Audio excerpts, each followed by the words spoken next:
ഓം നമോ നാരായണായ. എല്ലാ സുഹൃത്തുക്കളായ സജ്ജനങ്ങൾക്കും വിനീത നമസ്കാരം. എല്ലാവരും 55-ാം ദശകം വായിച്ചു കഴിഞ്ഞു എന്ന് വിചാരിക്കുന്നു. മനസ്സിലാക്കി കാണുമല്ലോ. കമൻസ് ഇടാനൊന്ന് ശ്രദ്ധിക്കണേ. ഈ വീഡിയോയിൽ നമുക്ക് 56-ാം ദശകം നോക്കാം. കാളിയ ഗർവശമനവും ഭഗവത് അനുഗ്രഹവും. ഭഗവാൻ കാളിയൻ്റെ അഹങ്കാരം ശമിപ്പിക്കുന്നതും അനുഗ്രഹിക്കുന്നതുമാണ് ഇതിലെ ഇതിവൃത്തം. ശ്രീമദ് ഭാഗവതം ദശമസ്കന്ധം 16-ാം അധ്യായത്തിൽ 27-ാമത്തെ ശ്ലോകം മുതൽ ആ അധ്യായം തീരുന്നത് വരെയും, പിന്നീട് 17-ാം അധ്യായത്തിൽ 20-ാം ശ്ലോകം മുതൽ ആ അധ്യായം അവസാനിക്കുന്നത് വരെയുമുള്ള ശ്ലോകങ്ങളെ കൊണ്ടാണ് ഈ ദശകം സംഗ്രഹിച്ചിരിക്കുന്നത്. കഴിഞ്ഞ ദശകത്തിൻ്റെ ഒടുവിൽ കാളിയമർദ്ദന നൃത്തമാണ് നമ്മൾ കണ്ടത്. തുടർന്ന് എന്ത് നടക്കുന്നു എന്ന് ഈ ദശകത്തിൽ കാണാം. നമുക്ക് ഒന്നാമത്തെ ശ്ലോകം നോക്കാം. രുചിരകമ്പിത കുണ്ടല മണ്ഡല സുചിരമീശ നനർത്തിധ പന്നഗേ അമരതാടിത ദുന്ദുഭി സുന്ദരം വിയതി ഗായതി ദൈവതയൗവതേ. രുചിര കമ്പിത കുണ്ടല മണ്ഡല സുചിരമീശ നനർത്തിധ പന്നഗേ അമരതാടിത ദുന്ദുഭി സുന്ദരം വ്യതി ഗായതി ദൈവതയൗവതേ. നമുക്ക് ഇതിൽ പദച്ഛേദങ്ങൾ ആദ്യം നോക്കാം. സുചിരം പ്ലസ് ഈശ, സുചിരമീശ, ഇത് മാത്രമേ കാണുന്നുള്ളൂ. ബാക്കിയെല്ലാം സമസ്ത പദങ്ങളാണ്. നമുക്ക് അന്വയത്തിലേക്ക് കിടക്കാം. ഈശ വിയതി ദൈവതയൗവതേ അമരതാടിത ദുന്ദുഭി സുന്ദരം ഗായതി ത്വം രുചിരകമ്പിത കുണ്ടലമണ്ഡല പന്നഗേ സുചിരം നനർത്തിധ. ഈശ എന്ന് വിളിച്ചിരിക്കുകയാണ് ജഗദീശ്വര. സർവജഗത്തിനും ആധാരഭൂതനായ ജഗദീശ്വര ഗുരുവായൂരപ്പ. വിയതി ആകാശത്തിൽ, ദൈവതയൗവതേ ദേവനാരി സമൂഹത്തെയാണ് ഉദ്ദേശിച്ചിരിക്കുന്നത്. അതായത് യൗവനയുക്തരായ ദേവനാരിമാർ. അമരതാടിത അമരന്മാരാൽ താടിക്കപ്പെട്ട, അതായത് ദേവന്മാർ കൊട്ടുന്ന ദുന്ദുഭി സുന്ദരം. ആ ദുന്ദുഭി പെരുമ്പറയാണ്. ആ പെരുമ്പറയുടെ സുന്ദരമായ ശബ്ദത്തോട് ചേർന്ന് ഗായതി പാടിക്കൊണ്ടിരിക്കുകയാണ്. ത്വം രുചിരകമ്പിത കുണ്ടലമണ്ഡല. ഭഗവാനെ, അങ്ങ് മനോഹരമായി ഇളകുന്ന കർണാഭരണങ്ങളോടുകൂടി. കുണ്ടലമണ്ഡല, മണ്ഡലം കൂട്ടമാണ്. ആ രുചിരകമ്പിതം, മനോഹരമായി കമ്പിതം ഇളകുന്ന, ഡാൻസ് ചെയ്തുകൊണ്ടിരിക്കുകയല്ലേ. അപ്പോൾ ആ നൃത്തം ചെയ്യുമ്പോൾ കാതിലെ കർണാഭരണങ്ങൾ ഇങ്ങനെ ഇളകിക്കൊണ്ടിരുന്നു. പന്നഗേ പാമ്പിന്മേൽ, കാളിയൻ്റെ പണത്തിന്മേൽ ആടിക്കൊണ്ടിരിക്കുകയല്ലേ ഇപ്പം. സുചിരം വളരെ നേരമായിട്ട്. നനർത്തിധ നൃത്തം ചെയ്തു എന്ന് മേൽപ്പത്തൂർ ഭഗവാനോട് പറയുകയാണ്. ഗുരുവായൂരപ്പനെ വിളിച്ചു ഈശ എന്നാണ് വിളിച്ചിരിക്കുന്നത്. ഈ വരികളിൽ ആകാശത്ത് ദേവന്മാർ പെരുമ്പറ മുഴക്കുന്നു. അതുപോലെ മനോഹരികളായ ദേവസ്ത്രീകളുടെ സമൂഹം ആകാശത്ത് ദേവന്മാർ മുഴക്കിക്കൊണ്ടിരിക്കുന്ന ആ ദുന്ദുഭിക്കൊത്ത് പാടിക്കൊണ്ടിരിക്കുന്നു. ഭഗവാനെ കൃഷ്ണ, അങ്ങാകട്ടെ കാളിയൻ്റെ ഫണങ്ങളിൽ വളരെ നേരമായി ഇളകി ആടിക്കൊണ്ടിരിക്കുന്ന കുണ്ടലങ്ങളോടുകൂടി നൃത്തം ചെയ്തുകൊണ്ടിരിക്കുകയാണല്ലോ എന്ന് പറഞ്ഞിരിക്കുന്നു. ഇനി നമുക്ക് രണ്ടാമത്തെ ശ്ലോകം നോക്കാം. നമതിയദ്യദമുഷ്യ ശിരോഹരേ പരിവിഹായ തദുന്നതമുന്നതം പരിമഥൻ പദപങ്കരുഹാചിരം വ്യഹരധാകരതാളമനോഹരം. നമതി യദ്യദമുഷ്യ ശിരോഹരേ പരിവിഹായ തദുന്നതമുന്നതം പരിമഥൻ പദപങ്കരുഹാചിരം വ്യഹരധാഹ കരതാളമനോഹരം. നമുക്ക് പിരിക്കാനുള്ള പദങ്ങൾ ആദ്യം നോക്കാം. യദ്യത പ്ലസ് അമുഷ്യ, യദ്യതമുഷ്യ. ശിരഹ പ്ലസ് ഹരയാണ് ശിരോഹരേ എന്നായിരിക്കുന്നത്. തത് പ്ലസ് ഉന്നതം പ്ലസ് ഉന്നതമാണ് തദുന്നതമുന്നതം. പദങ്ങളുടെ അന്വയം നോക്കാം. ഹരേ എന്ന് വിളിച്ചിരിക്കുകയാണ്. അല്ലയോ ഗുരുവായൂരപ്പ, ശ്രീഹരേ, അങ്ങ് അമുഷ്യ ഏതേത്, ആ കാളിയൻ്റെ ഏതേത് ശിരഹ ശിരസിൽ, നമതി ഇവിടെ ചവിട്ടുമ്പോൾ താഴുന്നതിനെയാണ്. ഭഗവാന്റെ കാല് പതിക്കുമ്പോൾ ഫണം താഴോട്ട് പോകുന്നു. അതിനെയാണ് നമതി നമസ്കരിക്കുന്നു എന്ന് പറഞ്ഞിരിക്കുകയാണ്. തത് പരിവിഹായ അത് ഉപേക്ഷിച്ചിട്ട് ആ ശിരസ് വിട്ടിട്ട് ഉന്നതം ഉന്നതം ഉയർന്നുയർന്ന് വരുന്ന ശിരസിനെ ഉന്നതം ശിരഹ എന്നാണ്. അതായത് ഒരു ഫണത്തിൽ ചവിട്ടുമ്പോൾ ആ ഫണം താഴേക്ക് താഴുന്നു, അതായത് നമസ്കരിക്കുന്നു ഭഗവാനെ എന്ന വിവക്ഷ. അത് കഴിഞ്ഞിട്ട് അപ്പോൾ വേറൊരു ഫണം ഉയർന്നു വരും, അതിൽ ചവിട്ടും, അതും താഴ്ന്നു പോകും. പിന്നീട് വേറൊരു ഫണം ഉയർന്നു വരും, അതിൽ ചവിട്ടും, അതും താഴ്ന്നു പോകും. ആ താഴ്ന്നു പോകുന്ന ഫണം കൊണ്ട് ഭഗവാനെ നമസ്കരിക്കുന്നു എന്ന് പറഞ്ഞിരിക്കുകയാണ് ഇവിടെ. തതുന്നതമുന്നതം പദപങ്കരുഹ, പദം കാൽപാദങ്ങൾ, ആ തൃപ്പാദങ്ങൾ. പങ്കരുഹ എന്ന് പറഞ്ഞിരിക്കുന്നത് അരവിന്ദം, പാദാരവിന്ദങ്ങളാണ്, താമരപ്പൂക്കളാകുന്ന പാദങ്ങളാണ്. പങ്കരുഹ പാദാരവിന്ദങ്ങൾ കൊണ്ട് പരിമഥൻ നല്ലതുപോലെ ചവിട്ടി മെതിച്ചു. പതുക്കെയൊന്നുമല്ല, ഒരു ദയയില്ലാതെ ഓരോ ഫണവും ചവിട്ടി മെതിച്ചു. കരതാള മനോഹരം. ഈ ചവിട്ടി മെതിക്കൽ നൃത്തം ചെയ്യലാണല്ലോ. നൃത്തം ചെയ്യുന്നതിൻ്റെ കൂടെ മനോഹരമായി കൈകൾ കൊണ്ട് താളം പിടിക്കുകയും ചെയ്തു. അതാണ് കരതാള മനോഹരം എന്ന് പറഞ്ഞിരിക്കുന്നത്. ചിരം വ്യഹരഥ, ചിരം വളരെ നേരം, വ്യഹരഥ കളിയാടി. ഈ ഇങ്ങനെ നൃത്തം ചെയ്യലും താളം പിടിക്കലും വളരെ നേരത്തേക്ക് തുടർന്നുകൊണ്ടിരുന്നു എന്നാണ് പറഞ്ഞിരിക്കുന്നത്. അല്ലയോ ഹരേ, ശ്രീഹരേ, ഗുരുവായൂരപ്പ, ഈ കാളിയൻ്റെ ഏതേത് ശിരസ് താഴുന്നുവോ അതിനെ വിട്ടിട്ട് ഉയർന്നുയർന്നു വരുന്നതിനെ തൻ്റെ പാദപത്മങ്ങൾ കൊണ്ട്, തൃപ്പാദപത്മങ്ങൾ കൊണ്ട് മർദ്ദിച്ചു, അല്ലെങ്കിൽ ചവിട്ടി താഴ്ത്തി. അതിനോടൊപ്പം തന്നെ കൈകൾ കൊണ്ട് മനോഹരമായി താളം പിടിച്ചുകൊണ്ടുമിരുന്നു. ഈ പ്രക്രിയ അങ്ങനെ വളരെ നേരം തുടർന്നു. അതായത് ഭഗവാന്റെ ഈ കളിയാടൽ വളരെ സമയത്തേക്ക് തുടർന്നു എന്ന് പറഞ്ഞിരിക്കുകയാണ്. ഇനി നമുക്ക് മൂന്നാമത്തെ ശ്ലോകം നോക്കാം. ത്വദവഭഗ്ന വിഭുഗ്ന ഫണാഗണേ ഗളിത ശോണിത ശോണിത പാദസി ഫണിപതാവസീദതി സന്നതാസ്തവ ബലാസ്തവ മാധവ പാദയോ. ത്വദവഭഗ്ന വിഭുഗ്ന ഫണാഗണേ ഗളിത ശോണിത ശോണിത പാദസി ഫണിപതാവസീദതി സന്നതാസ്തവ ബലാസ്തവ മാധവ പാദയോഹോ. ഇനി നമുക്ക് പിരിക്കാനുള്ള പദങ്ങൾ ആദ്യം തന്നെ നോക്കാം. ഒന്നാമത്തെ ലൈനിലും രണ്ടാമത്തെ ലൈനിലും ഒന്നുമില്ല. മൂന്നാമത്തെ ലൈനിലേക്ക് വരുമ്പോൾ ഫണിപതാവസീദതി, ഫണിപതവും പ്ലസ് അവസീദതിയാണ്. ഫണിപതാവസീദതി. അടുത്ത പദം നോക്കുക. സന്നതാഹ പ്ലസ് തദബലാഹ പ്ലസ് തവ, സന്നതാസ്തദബലാസ്തവ. നമുക്ക് പദങ്ങളുടെ അന്വയം ശ്രദ്ധിക്കാം. ഹേ മാധവ, ഫണിപതൗ ത്വദവഭഗ്ന വിഭുഗ്ന ഫണാഗണേ ഗളിത ശോണിത ശോണിത പാദസി അവസീദതി തത് അബലാഹ തവ പാദയോഹോ സന്നതാഹ. ഹേ മാധവ, ഏത് സമയത്തും നമുക്ക് സ്മരിക്കാവുന്ന നാമമാണ് ഓം മാധവായ നമഃ. ഇവിടെയും ശ്രീ മേൽപുത്തൂർ വിളിച്ചിരിക്കുകയാണ്. അല്ലയോ മാധവ, ഗുരുവായൂരപ്പ, ഫണിപതവും, ഫണീന്ദ്രനായ കാളിയൻ, ഫണികളുടെ പതിയാണ് നാഗരാജാവായ കാളിയൻ.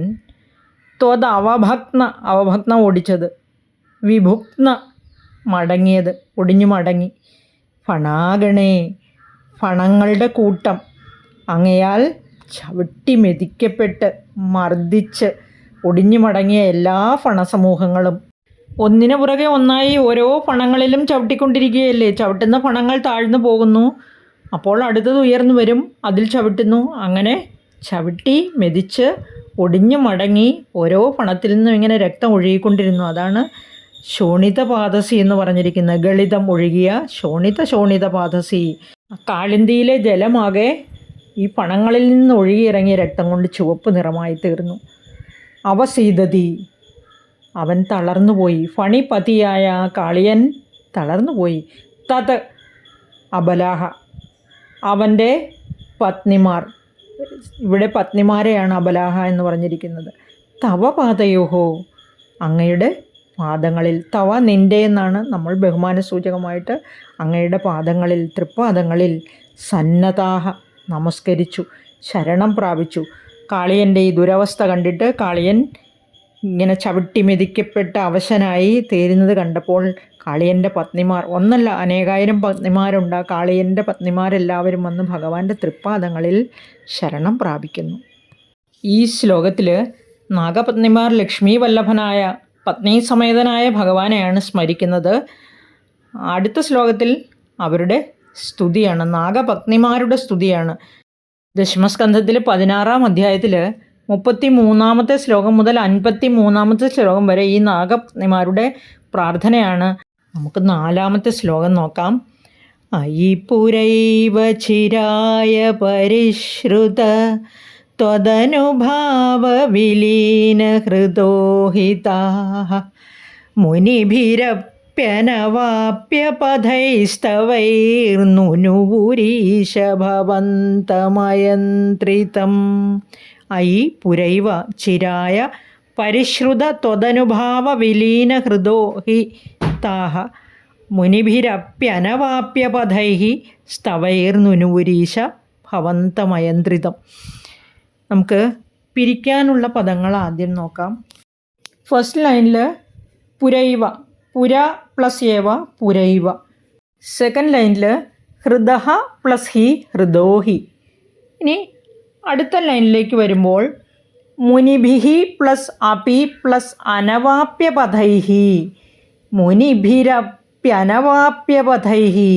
ഇനി തേർഡ് ലൈനിലും ഫോർത്ത് ലൈനിലും കൂടെ കിടക്കുന്ന വാക്കാണ് സ്തവൈഹി പ്ലസ് നുനുഹു പ്ലസ് ഈശ, സ്തവൈർ നുനുവരീശ. ഇനി ഭവന്തം പ്ലസ് അയന്ത്രിതമാണ്, ഭവന്തമയന്ത്രിതം. അന്വയം ശ്രദ്ധിക്കൂ. ഐ ഈശ താഹ മുനിഭിഹി അപി അനവാപ്യപഥൈഹി സ്തവൈഹി ഭവന്തം അയന്ത്രിതം നുനുഹു താഹ പുര ഏവ ചിരായ പരിശ്രുത ത്വദനുഭാവ വിലീനഹൃദഃ ഹി. ഐ ഈശ, അല്ലയോ ജഗദീശ്വര എന്ന് വിളിച്ചിരിക്കുകയാണ് ഭഗവാനെ.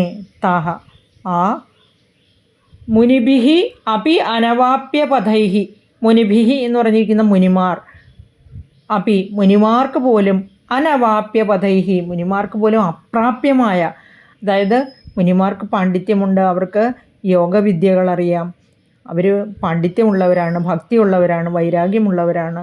അങ്ങനെയുള്ള മഹാന്മാരായ മുനിമാർക്ക് പോലും അപ്രാപ്യമായ പദം, മാർഗം.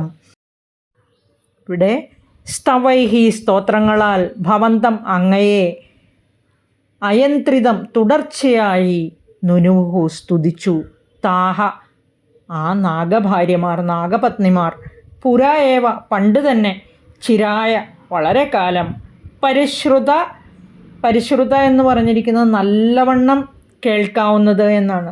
ത്വദനുഭാവ വിലീന ഹൃദഃ എന്ന് പറഞ്ഞാൽ അങ്ങയുടെ ആ മഹത്വത്തിൽ ലയിച്ചു ചേർന്ന, ഹൃദഃ ഹി മനസ്സോടു കൂടിയവരായിട്ട്, പണ്ട് തന്നെ അങ്ങയിൽ ലയിച്ചു ചേർന്ന മനസ്സോടു കൂടിയവരായ ഈ നാഗപത്നിമാർ സ്തോത്രങ്ങളാൽ അങ്ങയെ വളരെ നല്ലതുപോലെ സ്തുതിച്ചു. കേട്ട് കേട്ട് അറിയാവുന്ന സ്തോത്രങ്ങളാൽ, നല്ലവണ്ണം കേൾക്കപ്പെട്ട ആ സ്തോത്രങ്ങളാൽ അങ്ങയെ നാഗപത്നിമാർ വളരെ നേരം സ്തുതിച്ചുകൊണ്ടിരുന്നു. വളരെയധികം തപശക്തിയുള്ള മുനിമാർക്ക് പോലും അപ്രാപ്യമായ കാര്യമാണ് ഇവിടെ നാഗപത്നിമാർ തങ്ങളുടെ സ്തോത്രങ്ങളാൽ ഭഗവാനിൽ മനസ്സർപ്പിച്ച് വളരെ നേരം സ്തോത്രങ്ങളാൽ സ്തുതിച്ചതുകൊണ്ട് സാധിച്ചിരിക്കുന്നത്. മുനിമാർക്ക് പോലും സാധിക്കാത്ത കാര്യം നാഗപത്നിമാർ സാധിച്ചിരിക്കുന്നു. എങ്ങനെ? അങ്ങയിൽ അലിഞ്ഞു ചേർന്ന മനസ്സോടുകൂടി, അങ്ങയുടെ മഹത്വത്തിൽ ലയിച്ചു ചേർന്ന മനസ്സോടുകൂടിയവരായിട്ട് അങ്ങയെ സ്തോത്രങ്ങളാൽ സ്തുതിച്ച് സന്തുഷ്ടനാക്കിയിരിക്കുന്നു. മുനിഭിരപ്യനവാപ്യപഥൈഹി. ഇവിടെ ഈ ഒറ്റ വാക്കുകൊണ്ട് മേൽപ്പത്തൂർ ചെയ്തിരിക്കുന്നത് 16-ാമത്തെ അധ്യായത്തിൽ 33 മുതൽ 53 വരെ ഉള്ള ശ്ലോകങ്ങൾ ഈ നാഗപത്നിമാരുടെ പ്രാർത്ഥനയാണ്. അത്രയും ശ്ലോകങ്ങളെയാണ് മേൽപ്പത്തൂർ ഈ ഒരു വാക്കുകൊണ്ട് സംഗ്രഹിച്ചിരിക്കുന്നത്. അതായത് ആ സ്തോത്രങ്ങളെയെല്ലാം, പ്രാർത്ഥനയെല്ലാം ഇങ്ങനെ ക്രോഡീകരിച്ചു. അതായത് പ്രാർത്ഥനയെ ഇങ്ങനെ പറഞ്ഞു: അപ്യനവാപ്യപഥൈഹി, മഹാന്മാരായ തപശക്തിയുള്ള മുനിമാർക്ക് പോലും സാധിക്കാത്ത ആ കാര്യം, അതായത് ഭഗവാനെ ദർശിക്കുക എന്ന കാര്യം, ഭഗവാനെ സംപ്രീതനാക്കുക എന്ന കാര്യം ഇവിടെ നാഗപത്നിമാർ തങ്ങളുടെ സ്തോത്രങ്ങളാൽ സാധിച്ചിരിക്കുന്നു. അങ്ങയിൽ മനസ്സർപ്പിച്ച് ഭഗവാൻ ഗുരുവായൂരപ്പനിൽ സർവവും സമർപ്പിച്ച് വിലീന ചിത്തരായി സ്തോത്രങ്ങളാൽ സ്തുതിച്ച് അവർ സംപ്രീതനാക്കിയിരിക്കുന്നു. ഭഗവാൻ കരുണാകരനാണ്. അല്ലയോ ജഗദീശ്വര, പണ്ട് തന്നെ വളരെക്കാലം വേണ്ടവിധം കേട്ടിരുന്ന അങ്ങയുടെ മാഹാത്മ്യ നിമിത്തം അങ്ങയിൽ ലയിച്ച മനസ്സോടുകൂടി കാളിയൻ്റെ പത്നിമാർ മഹർഷിമാർക്ക് പോലും അപ്രാപ്യമായ, അതായത് പ്രാപിക്കാൻ കഴിയാത്ത മാർഗത്തോടു കൂടിയ സ്തോത്രങ്ങൾ കൊണ്ട് അങ്ങയെ ഇടതടവില്ലാതെ വളരെ നേരം സ്തുതിച്ച് സംപ്രീതനാക്കിയെന്ന് ഈ 4ാമത്തെ ശ്ലോകത്തിൽ പറഞ്ഞിരിക്കുന്നു. നമുക്കിനി 5ാമത്തെ ശ്ലോകം നോക്കാം. ഫണിവധൂഗണഭക്തിവിലോകന പ്രവികസത്കരുണാകുലചേതസാ ഫണിപതിർഭവദാച്യുത ജീവിതസ്ത്വയി സമർപ്പിതമൂർത്തിരവാനമത്. ഫണിവധൂഗണ ഭക്തി വിലോകന പ്രവികസത്കരുണാകുലചേതസ ഫണിപതിർഭവദാച്യുത ജീവിതസ്ത്വയി സമർപ്പിതമൂർത്തിരവാനമത്. ഈ ശ്ലോകത്തിൽ പിരിക്കാനുള്ള പദങ്ങൾ ഫണിപതി പ്ലസ് ഭവത പ്ലസ് അച്യുത. ഫണിപതിർ ഭവദാച്യുത, ജീവിത പ്ലസ് ത്വയി ജീവിതസ്ത്വയി, സമർപ്പിതമൂർത്തി പ്ലസ് അവാനമത് സമർപ്പിതമൂർത്തിരവാനമത്. 1-2 വരികളിൽ സിമ്പിൾ വേർഡ്സാണ്, സമസ്ത പദങ്ങളാണ്. ഇതിൽ 3-ാമത്തെയും 4-ാമത്തെയും ലൈനിൽ മാത്രമേ പിരിക്കാനുള്ള പദങ്ങളുള്ളൂ. നമുക്കിനി അന്വയത്തിലേക്ക് കടക്കാം.